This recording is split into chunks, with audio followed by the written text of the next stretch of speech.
morning, right?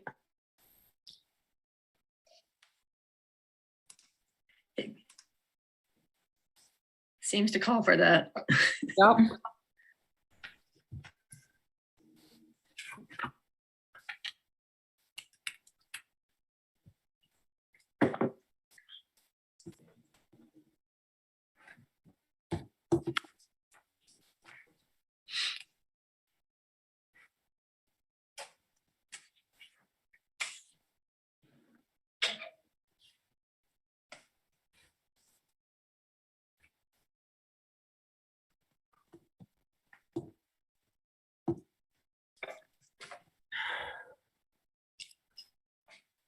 Colton, I see my time is 8:30. Are we ready to start? I'm doing things a bit of a new way, so give me 1 second. But yeah, I think we're ready.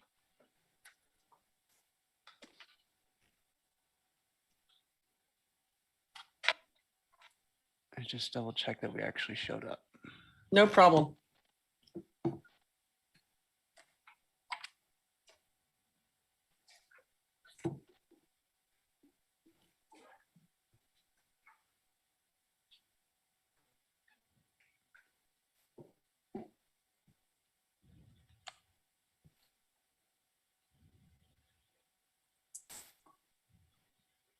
Yeah, we're ready. Okay, we're going to go ahead and get started. And I have a script that I need to read because of our Zoom meeting and the way we're handling proceedings today. So I'll start with that.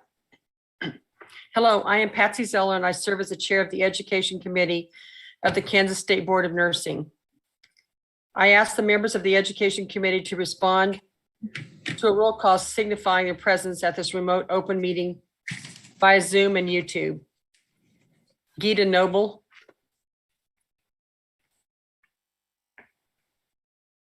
Carol, I think she let us know she wasn't coming, correct? Okay. That is correct, yes. Christina Rudisil.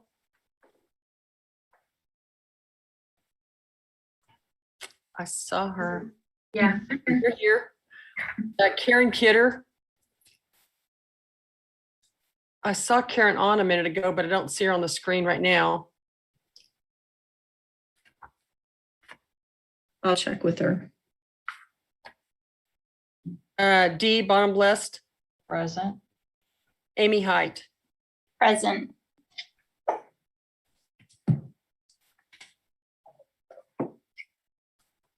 I also asked for the following board staff members to signify their attendance. Carol Moreland, Executive Administrator. Here. Janelle Martin, Nursing Education Compliance Officer. Present. Chelsea Stephenson, Education Secretary. Present. Michelle Brown, Education Secretary. Present. I don't think those titles are quite right. Chelsea, what's your title now? Education specialist. Education Specialist. Okay. We got that taken care of. And Michelle is Education Secretary, correct? Okay. Yes. Public comment allows individuals to address the Education Committee about their concerns. However, the Kansas Open Meetings Act, which is known as KOMA, does not require the Education Committee to provide public comment or answer questions from individuals. Public comment will not be taken today because there is a possibility that the connection for this remote meeting may be lost over time, and the time for the meeting may not allow everyone who is present to comment. Additionally, we will not know what comments an individual may make, and we would want to provide notice to the public of our intent to discuss a particular matter so that the public may listen and observe our discussion. However, representatives from each nursing program will be allowed 5 minutes total to provide feedback when the committee discusses site review reports and curriculum change requests for the respective nursing programs. Because we are conducting this public meeting remotely by Zoom and YouTube, I state for the record the following information.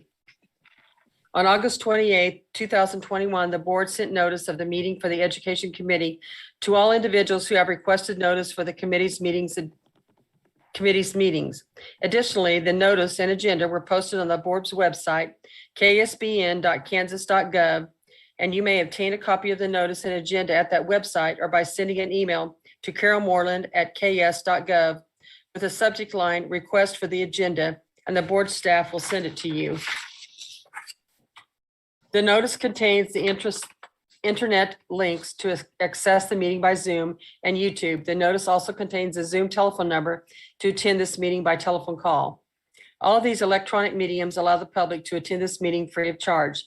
The notice also advises individuals to contact the board's office at 785-296-2967 if they experience any technical issues during the meeting. The only mediums for interactive communication offered for this meeting are the connections by Zoom and YouTube as previously stated. Each member of the committee, board staff, or presenters shall state the person's name and the title each time the person speaks or votes, as the case may be. Each participant to the meeting shall ensure microphones, phones, or other electronic devices are on mute when participants is not speaking. Each motion will be clearly stated before the committee votes. The chair will announce the results of the final vote. A statement or motion will clearly identify and authorize by delegation each member of the committee or staff who will be permitted to sign any document on behalf of the committee. The meeting is being conducted and the recording will be posted to the board's website. The committee has the following items on the agenda. Call to order, review of the on-site packet, additions or revisions to agenda, announcements, approval of minutes for the meeting held in June 2021, nursing education compliance officer report, executive session if needed, site visit reports, new business, unfinished business, petitions, agenda for the committee meeting in December 2021, and adjournment. The above list of agenda items includes an executive session. If the committee elects to exercise the option to go into executive session, the committee will follow this process. First, the committee must be in an open session before going into executive session. Then a motion will be made and seconded pursuant to KSA 75-43-1A-B. The motion must contain the statement of justification for closure, the subjects to be discussed, and the time and place that the open meeting will resume. If a motion for executive session passes, public will be excluded from the portion of the meeting as the executive session will be conducted by electronic means that will not be made available to the public. The committee members will return to the open meeting after the executive session. The open meeting will resume when the committee members return to the Zoom and YouTube meeting after the executive session. The complete motion for an executive session will be recorded in the minutes. This meeting is now called to order and the committee will now consider the next item on the agenda.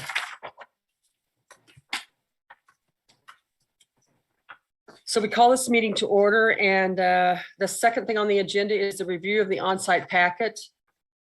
And I believe that we just have, we do have an on-site. It was just a one-page update to the petition summary. We had to do that, and I apologize, but we needed to get one added. Okay, so we have that addition. Any Yes. announcements?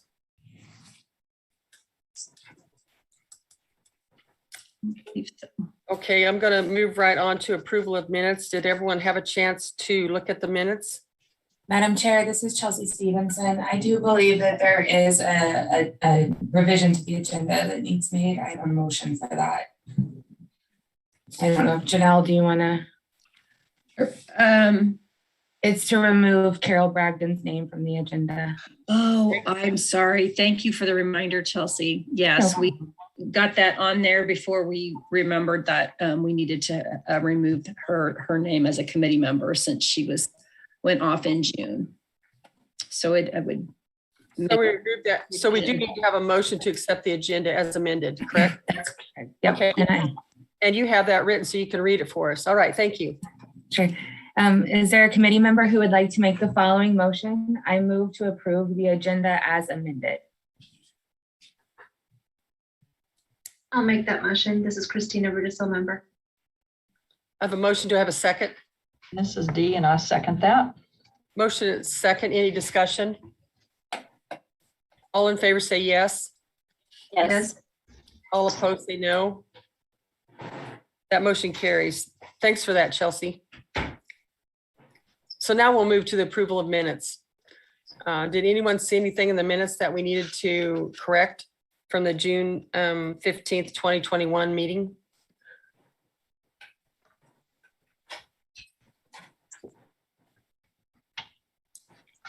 Not hearing any. Chelsea, I guess I'll let you read the motion. Is there a committee member who would like to make the following motion? I move to approve the June 2021 Education Committee minutes as drafted. Karen, I'll make that motion. This is Amy. I'll second. Motion is second. Any discussion? All in favor, say yes. Yes. Yes. All opposed, say no. That motion carries. We'll just keep moving right along, and we're now to the Nursing Education Compliance Officer report, and that'd be Janelle. Okay, I believe this should be fairly short. I just wanted to draw your attention. We did have 4 retirements or resignations within the program administrators. And so Emporia State has a new interim director, Mary Mitsui. Heston College also has a new interim director, which will be Greg Schroeder. He has been on faculty there for quite a while, so he's fulfilling that interim position. North Central Kansas Tech College in Hayes had a retirement, so Sherry Stone is serving as the interim director for both their PN and ADN programs in Hayes. And Flint Hills Technical College has a new director. They had a couple of interims, and Kim McNeese is back in that position. I think I just wanted to mention the site visits I put in there. We had 9 for this fall, and we had at the June meeting, we did ask all schools about on-site versus virtual. And so at least at the time of this printing, we only had 1 request for virtual, and that was because we are doing an accreditation visit in conjunction with CCNE, and they are continuing at this point in time to do their meetings virtually. So we will be doing that virtually along with CCNE in Heston. I think everything else is fairly fluid. There are just some reports of kind of the regular things. One thing I will mention on page 3, well, page 10, page 3 of the report is that I mentioned the CADNY Fall Forum, and I neglected to put the dates in there. So just as an update, that forum is going to be October 28th and 29th in Salina. There is a flyer out there, so hopefully everybody has that with the date, but I just wanted to mention that. I just have continued to work on normal things. So unless there are any questions, that's my report. Any questions for Janelle?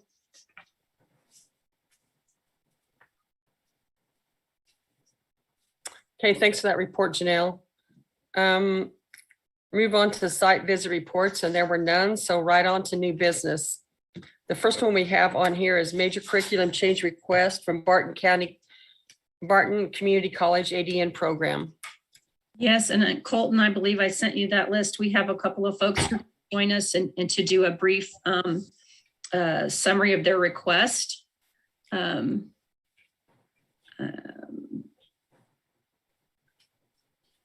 we can get them on here. Apologies. So is this, so who's this? Renee, it should be Renee Skelton. Gotcha. Okay. And Karen, that she's on screen. I'm blanking. I'm sorry. Is it Kathy? Kathy, thank you.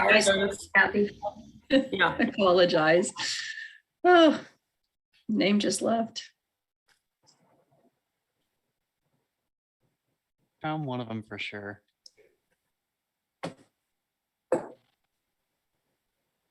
Renee, is there someone else joining you from Barton? Should be, unless I can't remember. Or We're actually all in the same room. okay, thank Okay. you. I knew one of you were, but thank you for that. So let me see if what do we have to do to turn our camera on? Video. Whoever is speaking, if they could get closer to whatever device you're working on, we could hear you a little better. And maybe you could just give us an overview of your request today.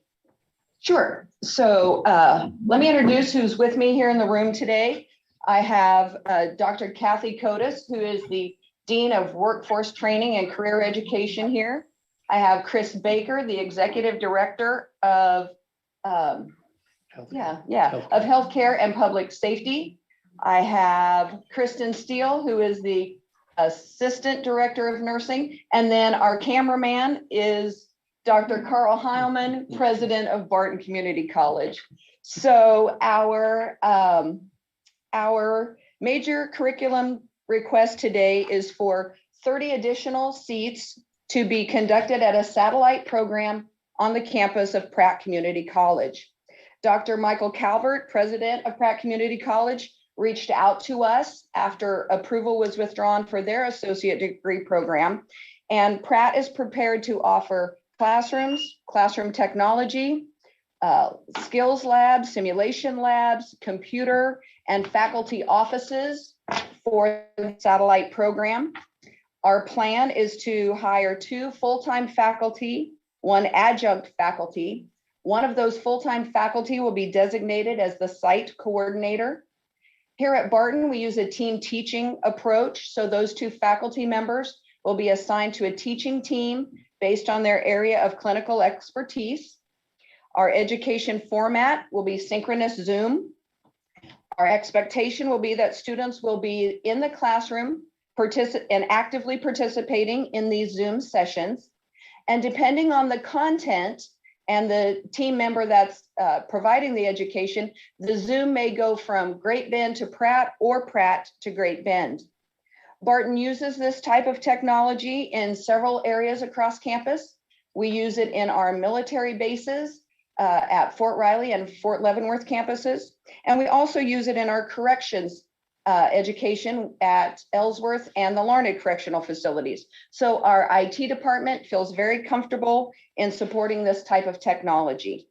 And finally, the community support.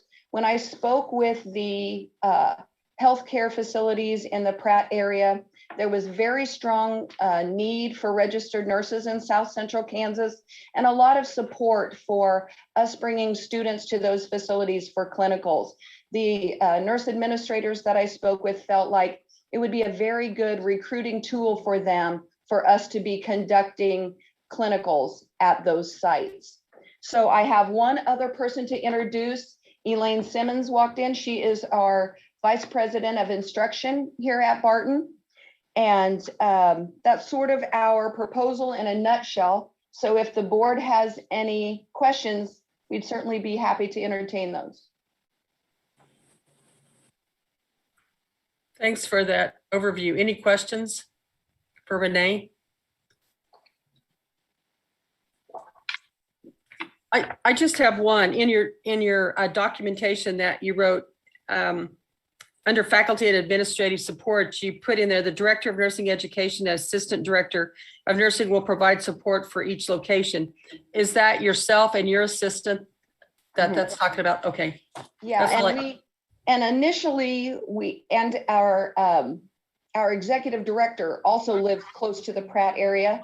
So we plan to have somebody down there weekly at the beginning, and then as things get started and we'll adjust that accordingly. But we certainly want those students to feel like they are a part of Barton Community College and not on an island. So we feel like a strong administrative presence will help kind of tie that together. Okay, thank you for that. Any other questions for Renee?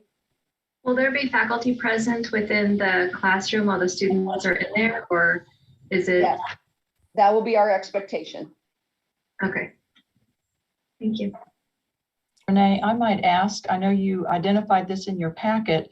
How do you expect or your anticipation of how you would coordinate all of your faculty on both campuses, like, for example, like during monthly meetings or curriculum review? Would you speak to that just for a moment, please? So we have a monthly faculty meeting, a bi-weekly or every other week team meeting, and then we have a curriculum meeting every month. And so we choose times when the students are at preceptors or not on campus so that all of our faculty can participate. We've talked about it amongst ourselves, and I think we'll conduct maybe every other month. Sometimes the faculty meeting will be in Great Bend, other times we'll all travel to Pratt. So again, trying to build a cohesive team.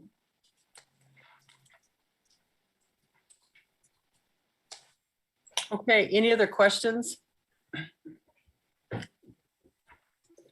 Hearing none, Chelsea, I think you have a motion for us. Is there a committee member who would like to make the following motion? I move to approve the major curriculum change request for Barton Community College ADN program to establish a satellite site in Pratt on the campus of Pratt Community College. This is Dee, and I will move to make that motion. This is Christina. I will second. I have a motion and a second. Any discussion?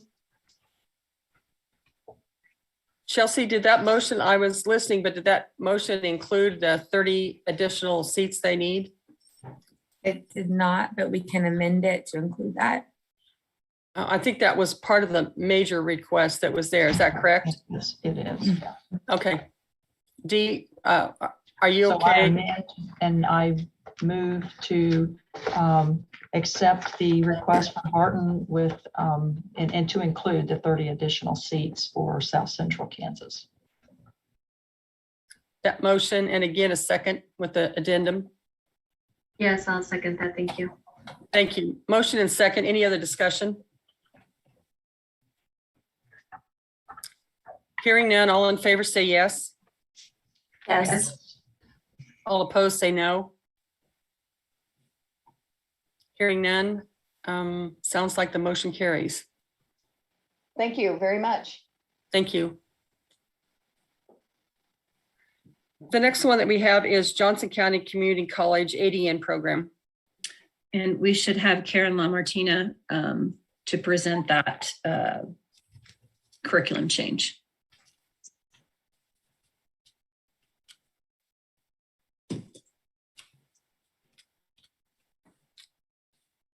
I think Karen is having some technical issues. Okay. Her Yes, she said she would be on in just a moment. It looks like her computer ran out of power.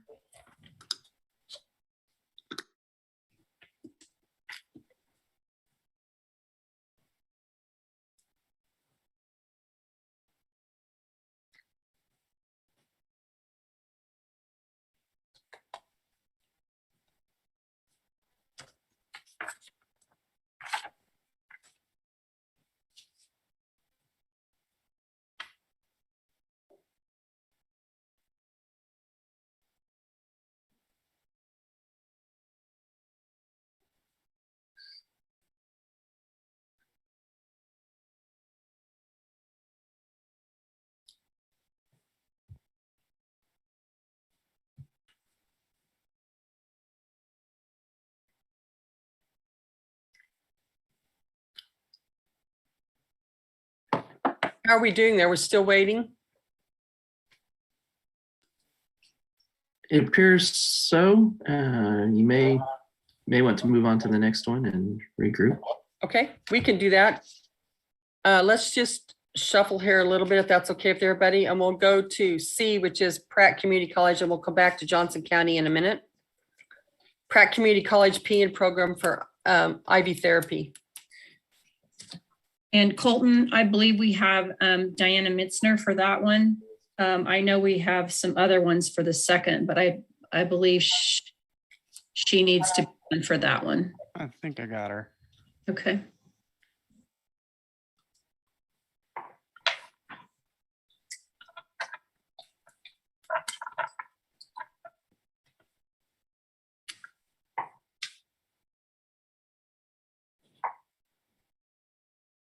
And Diana, are you presenting the IV therapy change? Okay, we need you it on. Okay, Diana, you're on mute. If you want to go ahead and give us There an she is. There you There go. we go. That'd be, if you'd give us an overview about your proposal, we appreciate it. Thank you. Okay, yes, Pratt Community College PN program would like to add into our second semester of the Nursing Care Adult 1 Theory and our Nursing Care Adult 1 Clinical, our IV therapy course into our program starting in January of 2022. The reason for that is In our old curriculum, we did not initially start it in the fall of 2020.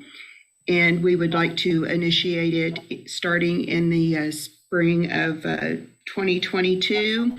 In the old curriculum, there were only 5 expected learning outcomes, and now we do have 10 new student learning outcomes.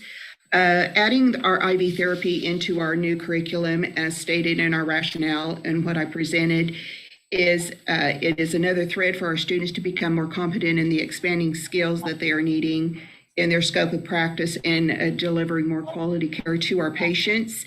With the additional student learning outcomes, the students will become more prepared in delivering better relationships with their patients as well as to the healthcare team.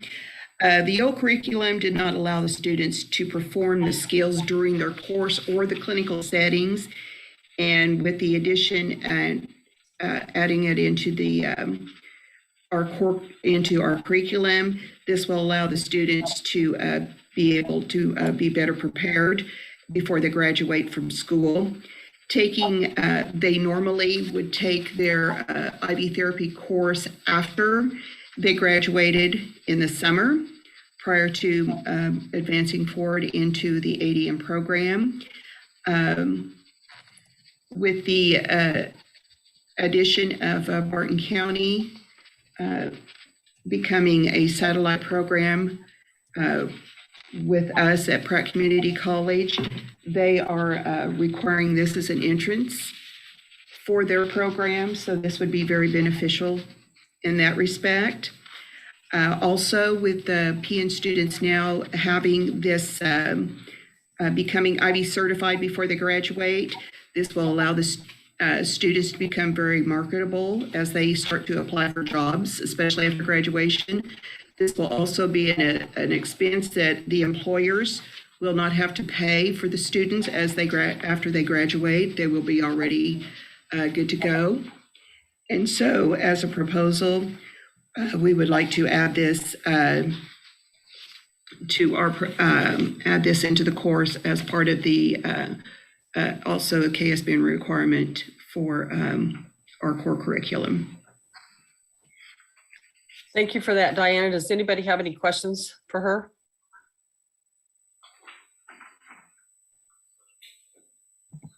If there's none, Chelsea, I think you have a motion for us. Let's just get back down to where we were here. Sorry. I move, is there a committee member who would like to make the following motion? I move to approve the major curriculum change request from Pratt Community College PN program to include IV therapy into the PN program beginning January 2022.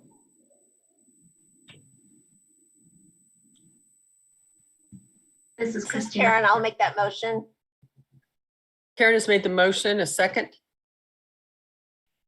This is Christina. I'll second. Thank you, Christina. Motion is second. Any discussion? All in favor say yes. Yes.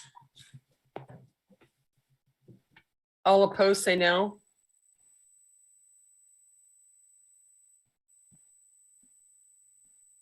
One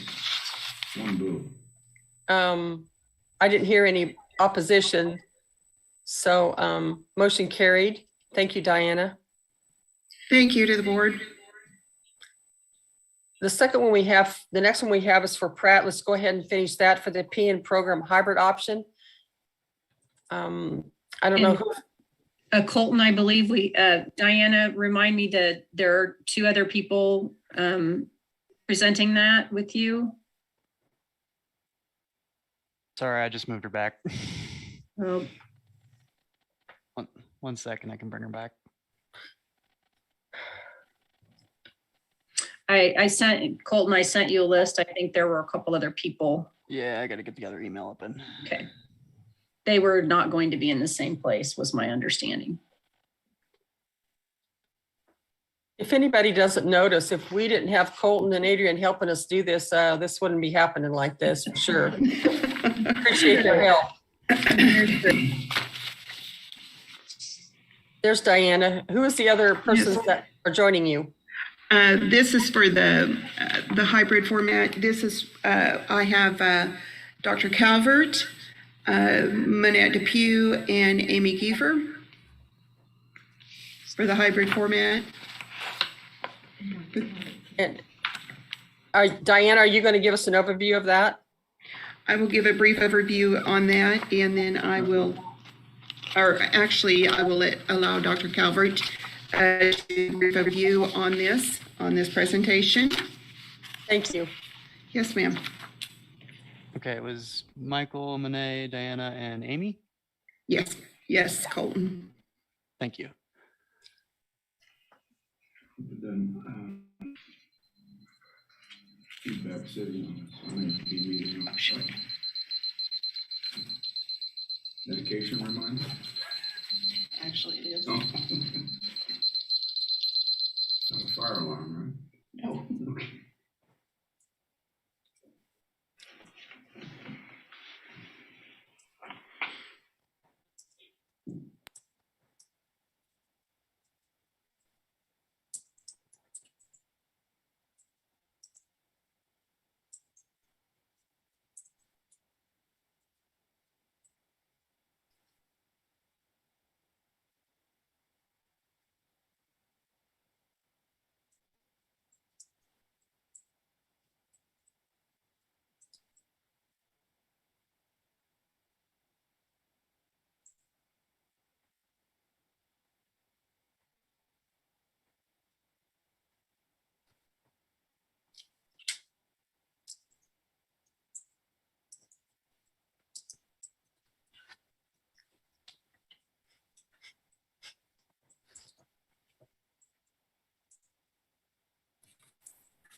There we have Dr. Calvert.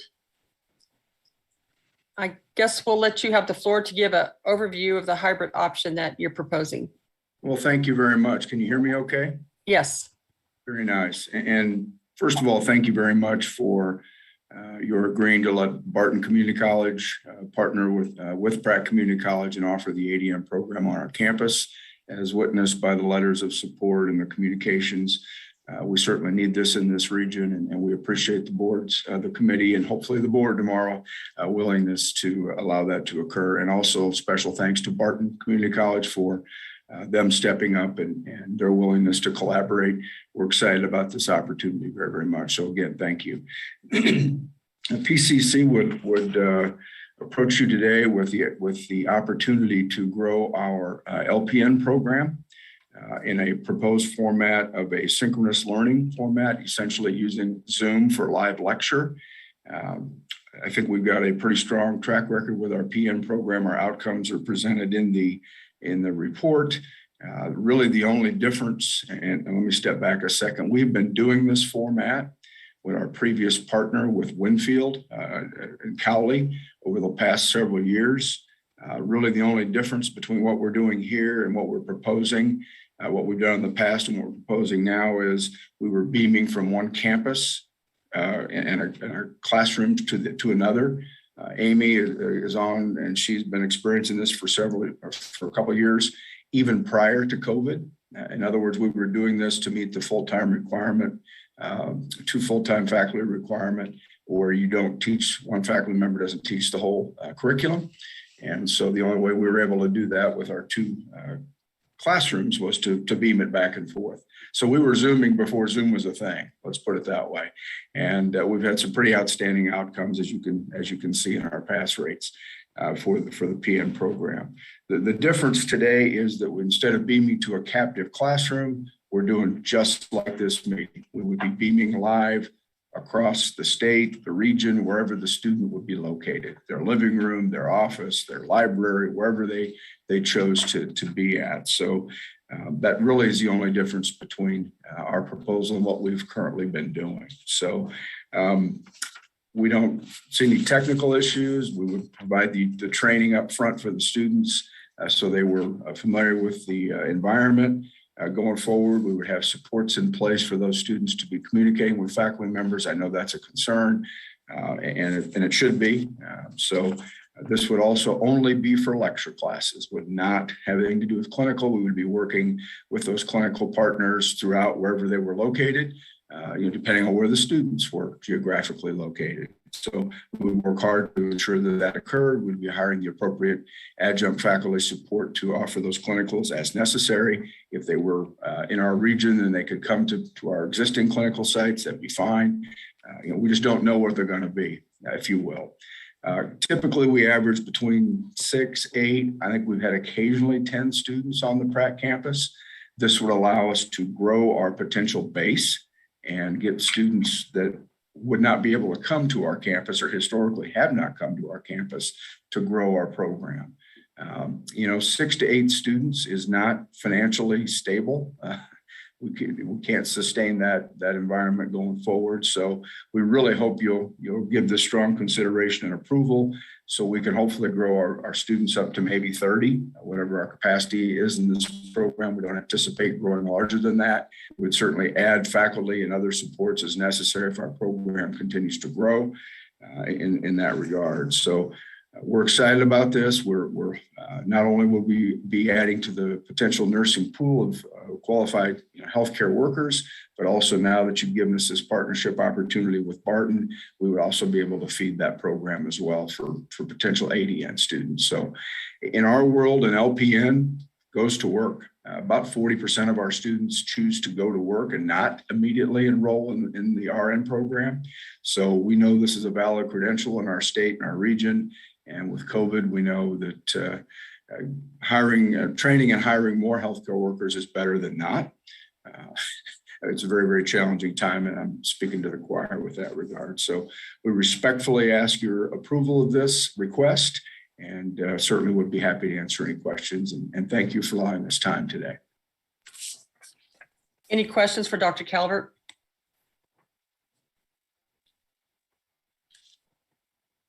Hearing none. Chelsea, I think you have a motion for us. Or a committee member who would like to make the following motion. I move to approve the major curriculum change request from Pratt Community College PN program to add a hybrid delivery method to the PN program beginning fall 2022.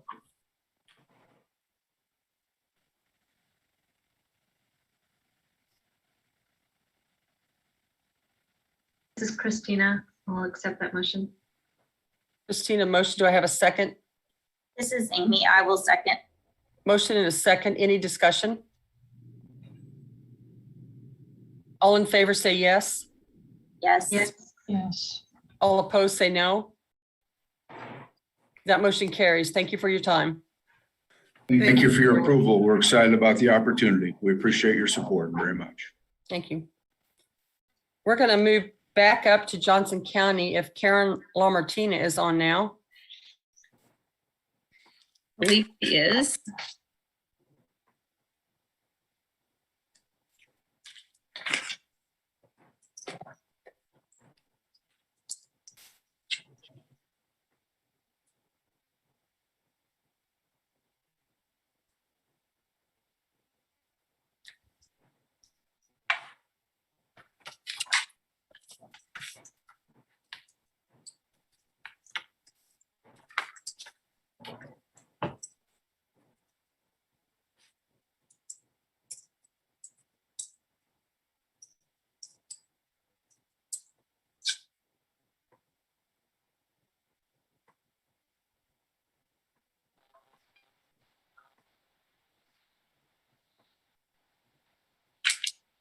Good morning.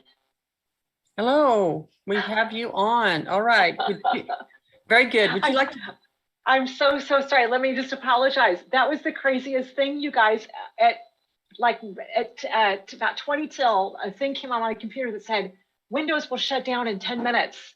And there was no no, I don't want you to do that. And then right when you guys said, Karen LaMartina is doing this now, it was like what's happening?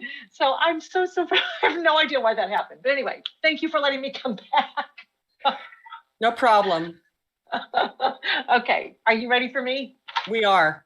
Okay, super. So this is, I think, a fairly simple thing. We haven't done much of a curriculum revision since 2014. So we thought it was time to kind of get around looking at what we're doing here. And as you can see from the description, we're basically going from a blocked curriculum where we had our specialty courses to a lifespan. So just sort of moving some content around a little bit.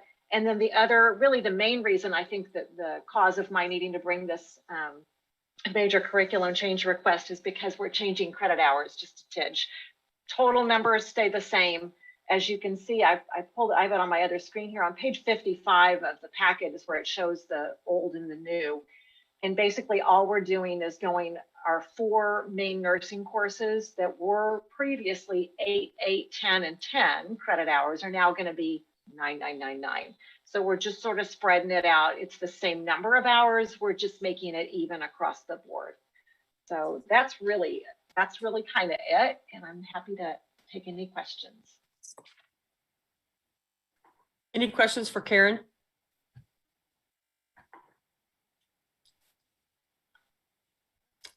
Not hearing any, we're going to move to the motion.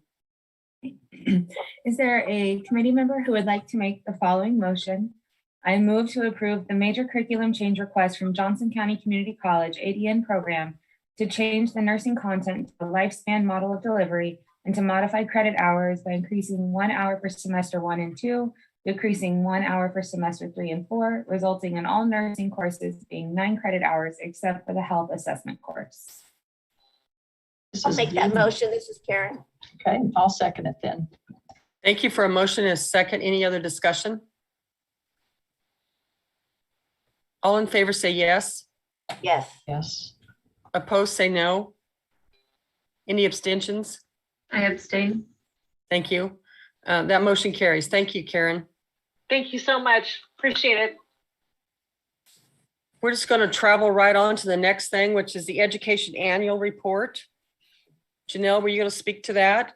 Yes, I will. Thank Okay. you. I think the annual report starts on page 106 of your packet.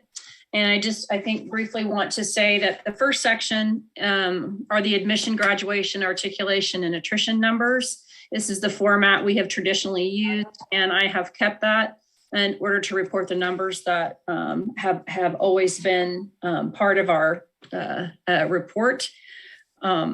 Just an overall note, admission numbers are slightly lower across all programs for the 2021 year. I don't think anyone surprised by that. It wasn't significantly lower. Graduate numbers are slightly higher. So, and the pass rate stayed at near or above national average for most programs. So I think overall, we've seen some impact of COVID, but overall seems to be holding fairly steady. One point, I think on page 114, no, I'm sorry. 116. I just, overall attrition numbers, I just wanted to point out, even with COVID, were not significantly changed. Where we did see some changes were with the articulation for the ADN and BSNs. The attrition numbers were higher last year and this year. I did notice that they were higher last year and have gone back down this year. So hopefully we will see some steadying of that with kind of the ongoing work we're doing in the programs to keep students in school. So that is pretty much our traditional. We do have the new report this year. We have worked with Ksbn for the first time this year to do our annual report, and much of our data is now in that report. We included the report they did. They put together, this is what they call their core data report. And if you remember, the core data has to do with all the studies that were done and the Ksbn program approval report that came out and the guidelines. So many of the core data questions relate to warning indicators for programs and places where they found excellence, places where they found warning signs. So it really just, many of the questions relate to those issues, and where those apply, they will be stated. So just in general, I just wanted to point out a handful of things. And you've had a chance to go through, they've just listed all the schools. And so what they have done is for each question, ask the questions and then put names of programs for how they fall out on the different questions. On page 133 is one of the core data pieces. Programs younger than 7 years often need more oversight and support just because they're younger. So that question number 6 relates to that. We do have a handful of programs that are younger than that, but we do have a lot of mature programs as well. Page 138, question 10 relates to the one thing I will point out in the core data, this was all related, and they did put this in the report that it should relate to pre-pandemic times, just because they know some of the questions that are asked about hybrid delivery and so forth would have been different for normal programs. So they know there were some changes. So they did ask that related to pre-pandemic, as many programs will go back to what they were doing before. Some will be changing. I think page 144 has the major organizational changes. We've talked about that before, how major organizational changes can impact nursing programs. And so 144 has the answer to that. We actually had 27 out of our 58 programs that experienced major organizational changes during the past year. And it does list the type of changes that relates to, whether it's new administration in the college or a new director or other types of changes, and those are listed there. I think page 148 has what they did was ask questions about clinical hours. And so 148 and the following, I think 4 or 5 questions relate to the total number of clinical hours in programs, the number of direct hours that are being experienced by students, that's hands-on time versus simulation hours versus skill lab hours.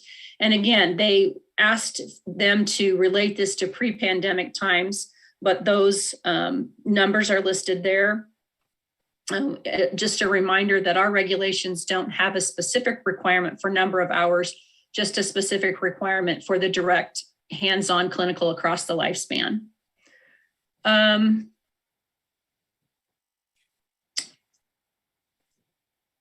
think we did have a couple places where numbers were reported, and by the time we got back to the programs and were able to make the distinction, we do have a couple of changes to the report. I don't think it's on any of the major core data pieces. It was in some of the breakdown that NCSBN asked for in the student population. So we will get that corrected, but I don't think there's any true impact to the overall report. We will get those changes directed for next year. We have some better instructions, we hope, for how to report those numbers and make sure they're accurate for each program. We had a little trouble in some of the ones that have ADN and PN both. So I think we've gotten those corrected. The other additional piece is starting on page 193, you might have seen there are 2 COVID sections. NCSBN is doing some research with all the pilot states that are involved in the reporting.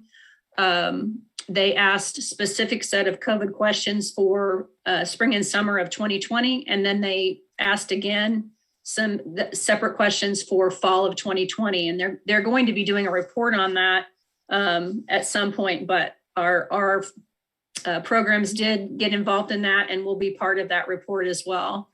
And just to let you know, NCSBN did provide this report for our Kansas program. They did have a couple of states that are still trying to get their last of their data. So we will see another report from NCSBN that will include the core data reporting for Kansas and all other, I believe there are 9 other states that are part of the pilot year for this program. So we'll get to see some comparison numbers. It just wasn't ready for this meeting, so I would anticipate that we would see that in December. I think that's what I want to say about the report. If there are questions that you have regarding what you've looked at and what you've seen, I would be glad to try to answer those. Any questions for Janelle?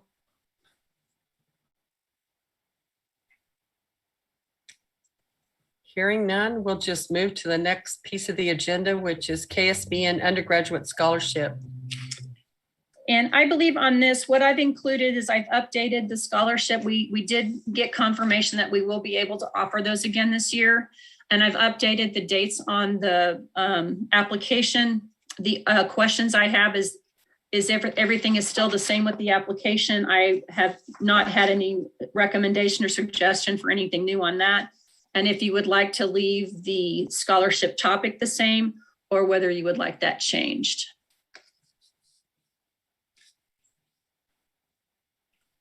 We did the pandemic, how has pandemic changed the face of nursing last year? Some very interesting essays.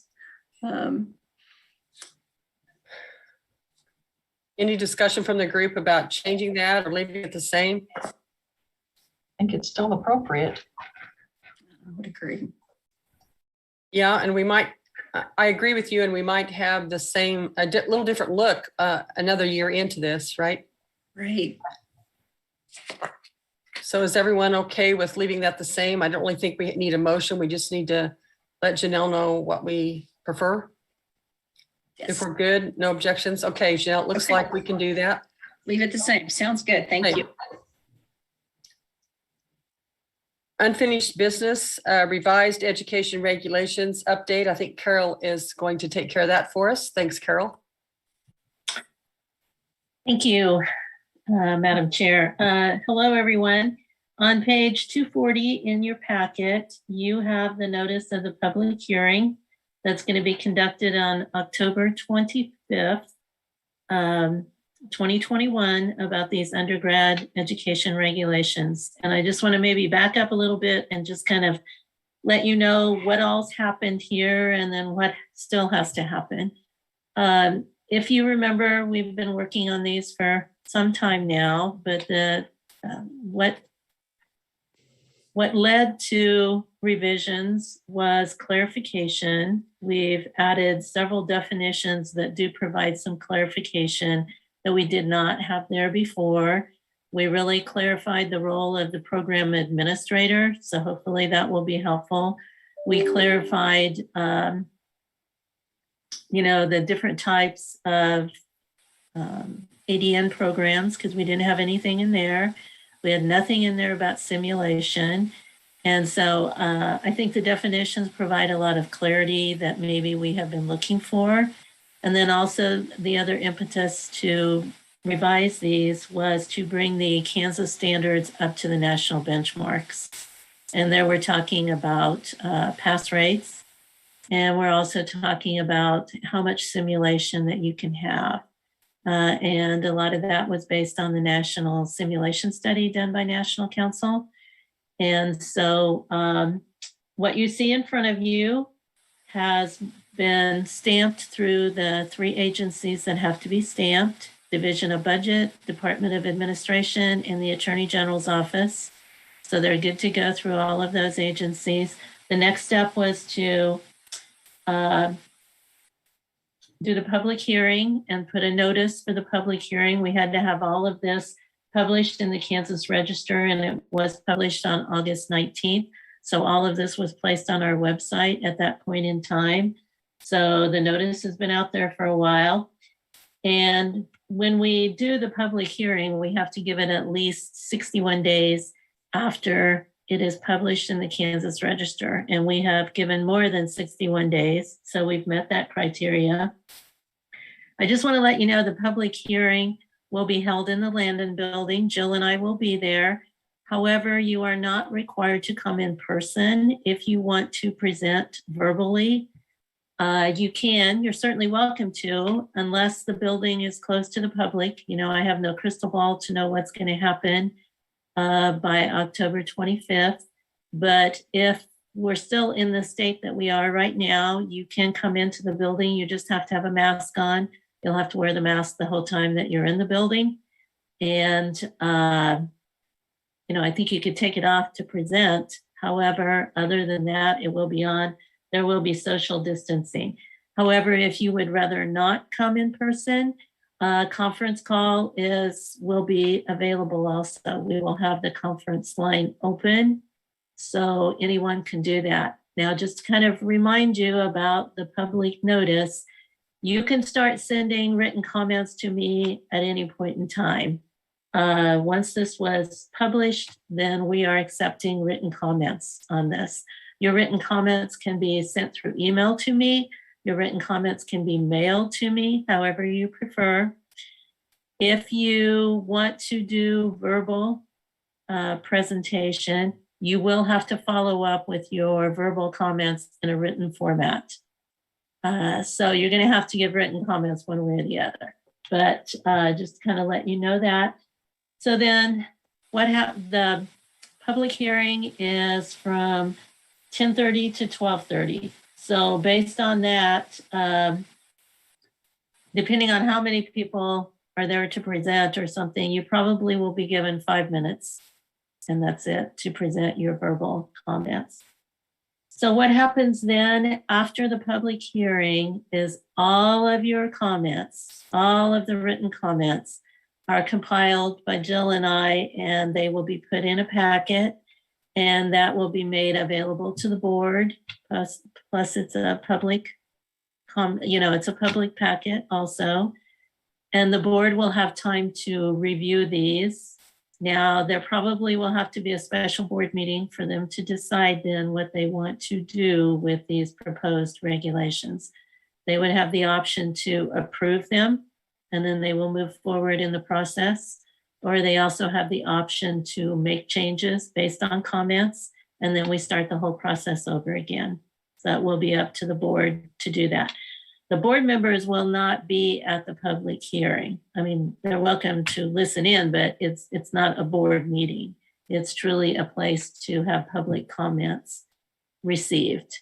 So there'll be no business or anything done at the public hearing. I just want to be clear about that as far as board business. I did present all of these at the Joint Committee on Administrative Rules and Regs last Friday. I thought they had some very good questions. You have to realize this is a subcommittee of the legislature.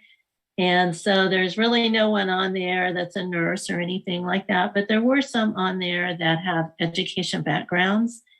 And they were very happy to see some of these changes and the rationale as to why the board wanted these changes made. So I thought that was they're very positive. They will also send a summary sheet to me that will go to the board that can have any comments also that they want to make. But again, the decision about what happens to these is truly up to the board as far as if they want to approve them or whatever, but they will see all the comments that are submitted to me. So I would encourage you to start getting your written comments to me. Again, they can come written via mail, they can come by email, however you choose to do it, but we will compile them and they will all be presented to the board. So you also have, following then the public hearing, you have the proposed regulations. Anything that's new is underlined. So you'll see a lot of underlining in there. You'll see some things stricken out. Those will be taken out if the board approves these, and then they would not show up. And then the economic impact follows that, and you can see that. I think that's all I have, unless there's any questions. I don't see anything in the chat that would be questions about this, but if you have any questions at any point in time about this, I would be the contact person at the agency that you should contact about this. So I'm kind of the one handling this. So please, if you have questions, anything like that, let me know. Get your comments to me so that we can make sure that they get included in the packet that goes to the board. Thank you. Thank you, Carol. Any questions from the group? Okay, thank you for that. I saw a note in the chat from Janelle. We need to do a motion. Right, after the education annual report was discussed, I did forget to ask for the motion to reapprove the program for another year based on the fact that all annual reports were submitted and approved. So Chelsea does have a motion for those approvals, which we generally do this after the report is submitted. Okay, we can take care of that now. That'll be great. Thank you. I do have several motions, so I'll just start going through them if that's okay. Is there a committee member who would like to make the following motion? I move to reapprove the PN programs on full approval status through December 2022. This is Christina. I'll make that motion.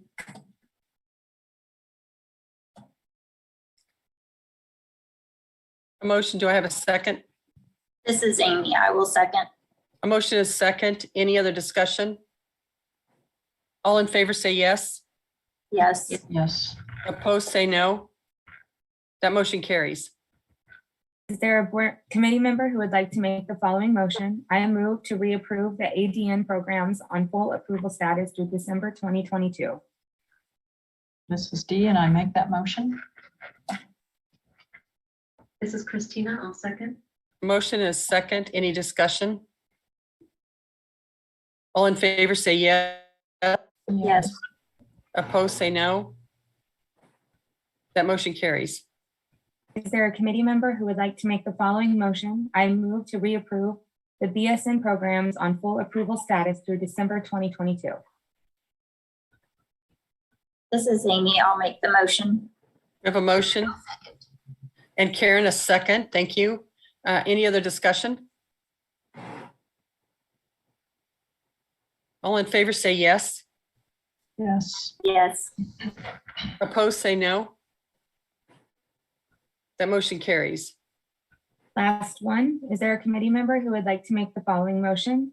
I move to reapprove the 4 ADN programs, Colby Community College, Donnelly College, Fort Scott Community College, and Seward County Community College on conditional approval status through December 2022. I can make that motion. This is Karen.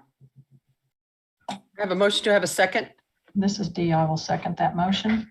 Motion and a second. Any discussion?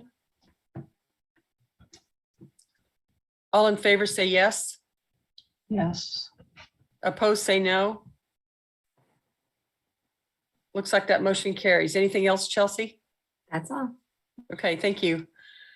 Okay, now that we have all that cleaned up, we'll move on to update on Colby Community College site visit recommendations. I believe that was about whether the report from ASIN, and we don't have an updated report. We do know that the interim report was done to the full board, but that full board has not met yet, so we don't have an update on that. Okay, thank you for that. Mhm. Then we'll move right on to fall 2021 site visits, virtual or in person. Is due to the changes at the June meeting, we did, the board did ask or give permission for me to talk with the programs about doing on-site versus virtual. So we had set that schedule up, but with some of the changes, the Delta variant and some of the increases across the state of Kansas, there was a question about whether that needed to come back to the board for discussion about whether there would be a preference or any other further discussion about whether on-site should continue. So that's what we're doing. So how many do you have set up or virtual? How many are face-to-face?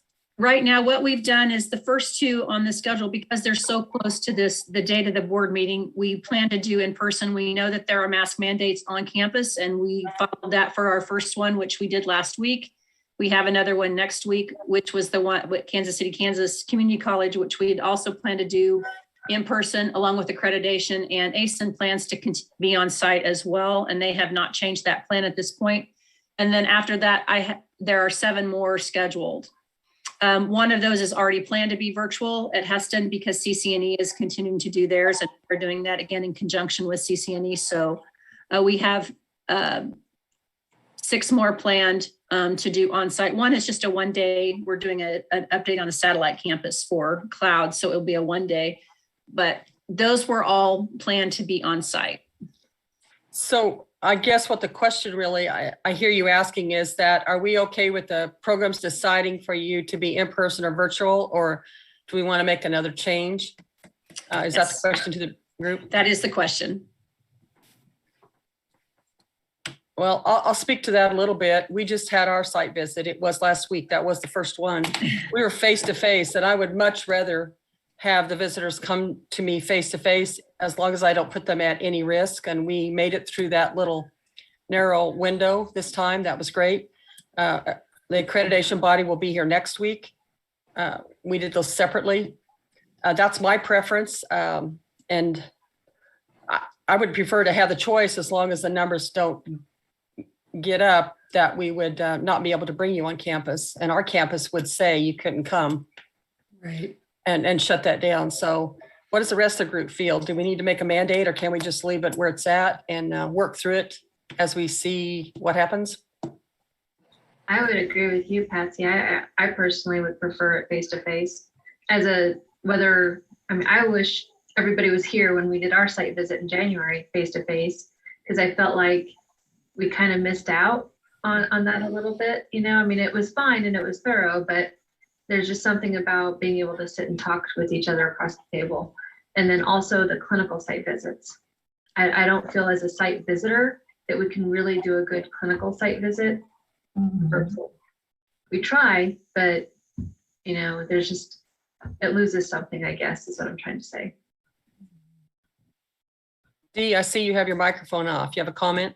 No, I'm going to agree with that. Nursing is a hands-on sport. I think face-to-face connection is very important. Although, we are in a situation, I do think that we should be able to give the individual programs the option.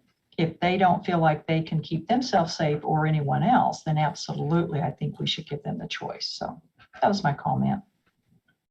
I don't know about the other schools, but our school, if the campus feels like we need to go and meet off campus and not be in person, they will definitely say that. They will step to the front and do that for visitors. So Carol, you have a comment? I do. I just have a question.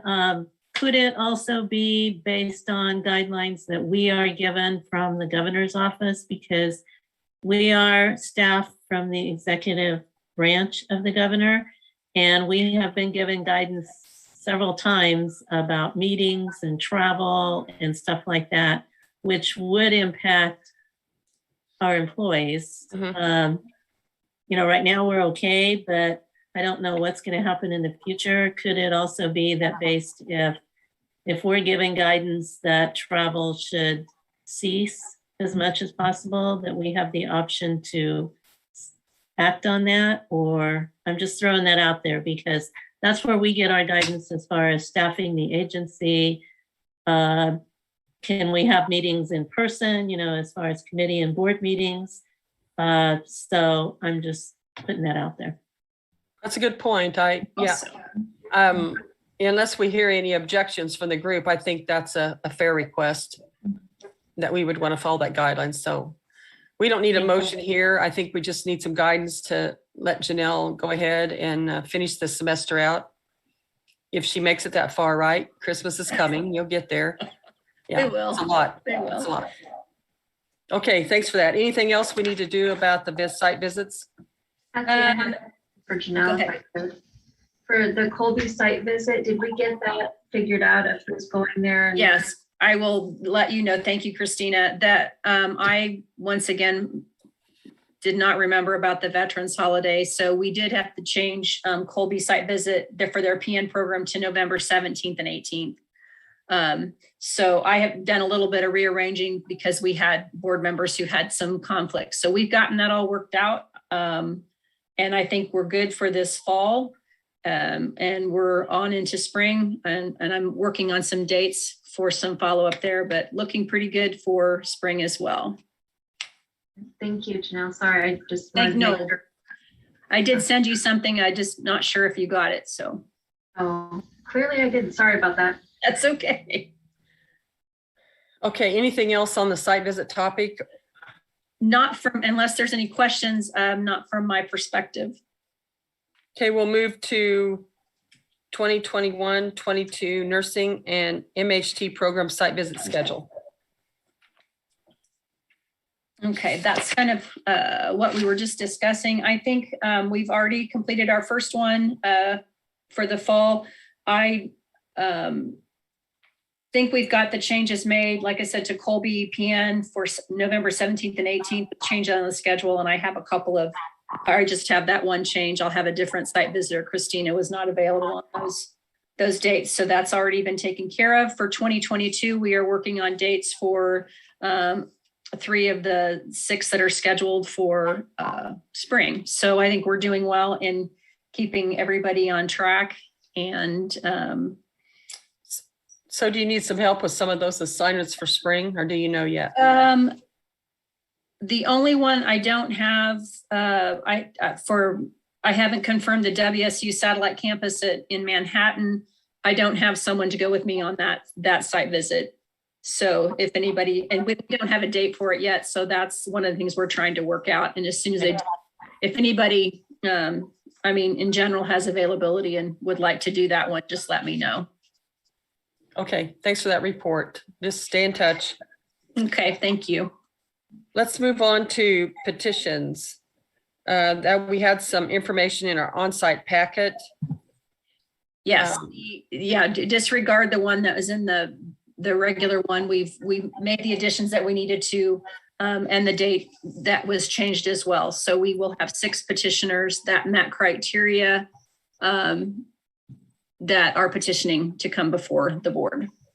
Okay, so let's talk about this just a minute. And Carol, will you chime in here if I get something a little bit crooked? But normally we ask for the petitioners to submit their information 30 days before the meeting, before our board meeting. And that would be like the middle of August, correct? It was August 13th, I believe. Okay. And as you'll see on the list that Janelle's talking about, there's 3 of them on the end of that list that were submitted behind that date. And in the past, we have held pretty rigid to that 30-day cutoff and not allowed students to accept their petition and give them permission to complete their work. But this time, in consideration of the need for extra hands on the units and the shortage that we're experiencing, there was some conversation about bringing it to this group and seeing what they thought about extending that this time only, that we could extend it to the end of the month. So that made the completion of the 6 that we have there. Is that correct, Carol? Do you have some more information? That is correct, Madam Chair. Yeah, it was just a question had come to me. Yeah, would it be possible rather than prolong these other ones to be approved to start their petition until December? Could they be possibly looked at in September, because that gave them 3 months earlier that they could start on their petitions, maybe get through their petitions, get licensed, and then start helping the healthcare facilities, because as we're all aware, the healthcare facilities are stretched right now. And so that's kind of what started this whole conversation. So any conversation from the group about this proposal? So that's why there's 6 on here, and with the dates being extended. Normally, right now, we would just have 3 if we don't agree that we can accept those ones that were after the normal cutoff date for this one time. Any comments?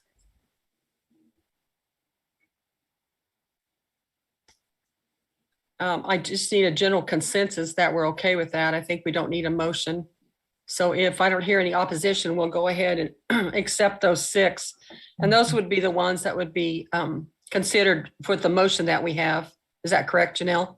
Yes. Okay. Correct.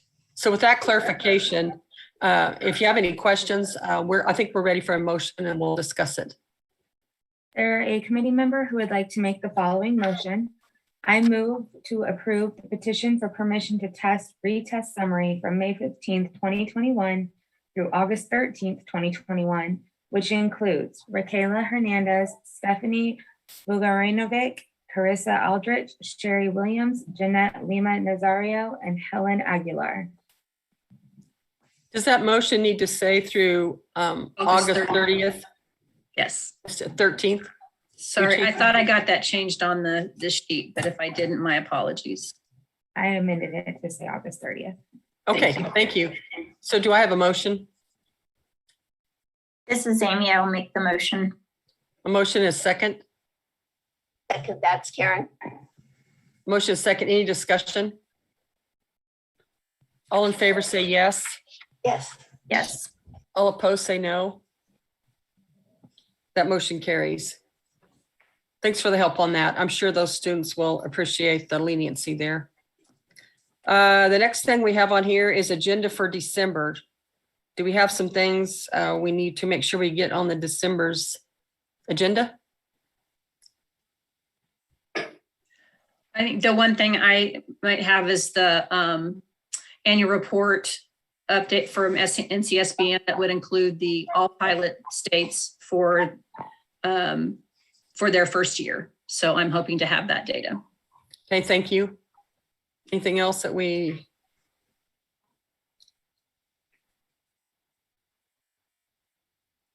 Okay, hearing none. I guess we're ready for an adjournment. Do we need a motion? Nope, we can just leave. Okay, that sounds good. I don't think this is a record, but we're pretty close. I thank you very much for your help and your attention. We couldn't get through the meeting like that if everybody wasn't right on point to take care of this. I appreciate your help. Done. Thank you.